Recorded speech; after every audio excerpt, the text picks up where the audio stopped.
So remember on election night, battleground states like Pennsylvania said they were stopping counting ballots for the night when President Trump was well ahead. Then all of a sudden they started getting ballot dumps late at night that were heavily in Biden's favor, with some batches at 100% for Biden. Is that even statistically possible?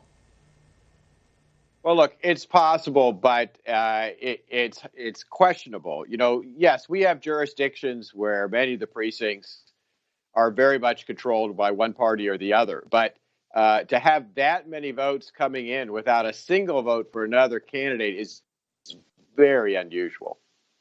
In the states that are having problems getting their acts together, such as Pennsylvania and Nevada for that matter, a lot of these are states where over the past few months we've seen Democrats lead the charge in the court in order to expand mail-in voting and other such issues like that. Do you think that's kind of suspicious now, looking back and seeing how this election process is playing out?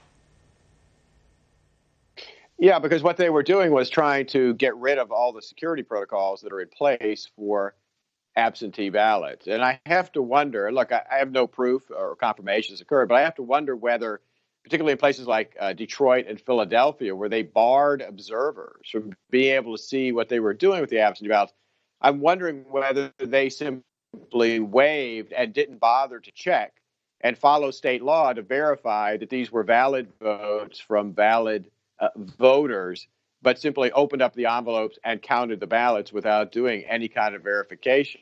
I mean, that would be the wrong thing to do, obviously illegal, but we don't know because there weren't any observers there. When it comes to observers, we hear a lot from the Trump campaign. For example, they say count the legal ballots, not the illegal ones. How would, for example, for our viewers at home, how would an observer be able to tell the difference in the room while the ballots are being counted? Well, they could only tell the difference if they're close enough, the same distance from the ballots that are themselves. And again, it was improper for election officials to keep the observers so far away they couldn't see that. They'd have to be close enough to see, for example, that the signature of the voter is actually being checked and compared to the signature of the voter on file. If they couldn't see that, then they can't verify that it was a proper ballot. And we're hearing from Rudy Giuliani that when it comes to the state of Pennsylvania, for example, that he may have enough evidence to be able to overturn enough suspect, questionable ballots to flip the state back into President Trump's favor. Do you still see a path to victory for the president? Well, what I would say is that it really depends entirely on how substantial the evidence is that Rudy Giuliani and others can submit. What I will say is they have a very tough uphill legal battle because it's very difficult in such a short amount of time to gather enough evidence to show that the outcome of the election was compromised. And we are coming down to the wire here. So we see the Trump campaign, it does have several lawsuits in multiple states. What should they really be focusing on the most with these legal challenges? Well, they need to be focused on finding votes that were counted from voters that were invalid. You know, I would be looking, for example, if there were votes from individuals who, when you check the records, it shows that they're actually deceased, or if you check the records and you find out that they are actually registered in two different states and they voted in two different states, those are all obviously illegal ballots. And how long does the Trump campaign have to play out this legal battle? We know Al Gore back in 2000 took about 37 days. How long does the Trump campaign have now?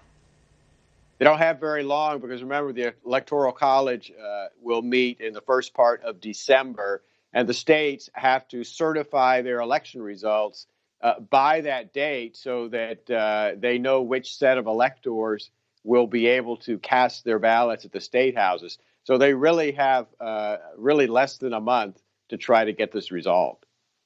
And a lot of Trump voters right now are feeling disenfranchised. A lot of them are saying, where's the DOJ? Where's the AG Bill Barr? Do you think there's any role for him right now, or is there not a role for him?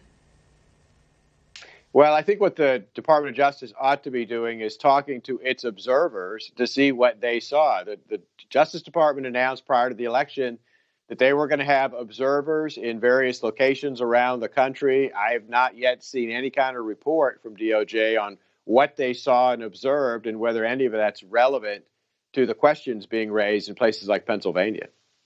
So many questions. Thank you so much for joining us tonight, Hans, and answering a lot of those for us. Thank you so much.